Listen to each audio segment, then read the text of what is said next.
కొరింథీయులకు రాసిన 2వ పత్రిక 9వ అధ్యాయం. పరిశుద్ధుల కొరకైన ఈ పరిచర్యను గూర్చి మీ పేరు వ్రాయుటకు నాకగత్యము లేదు. మీ మనస్సు సిద్ధమై ఉన్నదని నేనెరుగుదును. అందువలన సంవత్సరము నుండి అకయ సిద్ధపడియున్నదని చెప్పి నేను మిమ్మును గూర్చి మసిదోనియా వారి ఎదుట అతిశయపడుచున్నాను. మీ ఆసక్తిని చూచి అనేకులు ప్రేరేపింపబడిరి.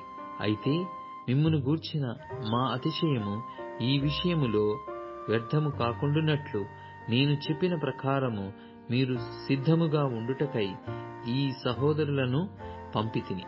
మీరు సిద్ధపడని ఎడల ఒకవేళ మసిదోనియా వారెవరైనను నాతో కూడా వచ్చి మీరు సిద్ధముగా ఉండకపోవుట చూచిన ఎడల ఈ నమ్మిక కలిగియున్నందుకు మేము సిగ్గుపరచబడుదుము, మీరును సిగ్గుపరచబడుదురని ఇక చెప్పనేలా? కావున లోగడ ఇచ్చెదమని మీరు చెప్పిన ధర్మము పిసినితనముగా ఇయ్యక ధారాళముగా ఇయ్యవలెనని చెప్పి సహోదరులు మీ యొద్దకు ముందుగా వచ్చి దానిని జమ చేయుటకై వారిని హెచ్చరించుట అవసరమని తలంచితిని. కొంచెముగా విత్తువాడు కొంచెముగా పంట కోయును, సమృద్ధిగా విత్తువాడు సమృద్ధిగా పంట కోయును అని ఈ విషయమై చెప్పవచ్చును. సనుగు కొనకయు బలవంతముగా కాకయు ప్రతి వాడును తన హృదయములో నిశ్చయించుకొనిన ప్రకారము ఇయ్యవలెను. దేవుడు ఉత్సాహముగా ఇచ్చువారిని ప్రేమించును, మరియు అన్నిటియందు ఎల్లప్పుడూ మీలో మీరు సర్వ సమృద్ధి గలవారై ఉత్తమమైన ప్రతి కార్యము చేయుటకు దేవుడు మీ ఎడల సమస్త విధములైన కృపను విస్తరింపజేయగలడు. ఇందు విషయమై అతడు వెదజల్లి దరిద్రులకిచ్చెను, అతని నీతి నిరంతరము నిలుచును అని వ్రాయబడి ఉన్నది.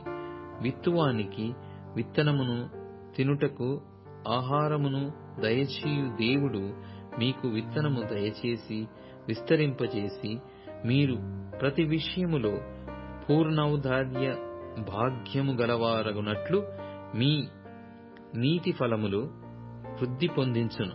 ఇట్టి ఔదార్యము వలన మా ద్వారా దేవునికి కృతజ్ఞతాస్తుతులు చెల్లింపబడును. ఏలయనగా ఈ సేవను గూర్చిన పరిచర్య పరిశుద్ధుల అక్కరలకు సహాయము కలుగజేయుట మాత్రము కాకుండా అనేకులు దేవునికి చెల్లించు కృతజ్ఞతాస్తుతుల మూలముగా విస్తరించుచున్నది. ఏలయనగా క్రీస్తు సువార్తను అంగీకరింతుమని ఒప్పుకొనుట యందు మీరు విధేయులై నందు చేతను వారి అందరి విషయమును ఇంత ఔదార్యముగా ధర్మము చేసి నందుచేతను ఈ పరిచర్య మూలముగా మీ యోగ్యత కనబడినందునను వారు దేవుని మహిమపరచుచున్నారు. మరియు మీ ఎడల దేవుడు కనుపరిచిన అత్యధికమైన కృపను చూచి వారు మీ నిమిత్తమై ప్రార్థన చేయుచు మిమ్మును చూడవలెనని ఎక్కువగా కోరిక గలవారయ్యున్నారు. చెప్పశక్యము కాని ఆయన వరమును గూర్చి దేవునికి స్తోత్రము.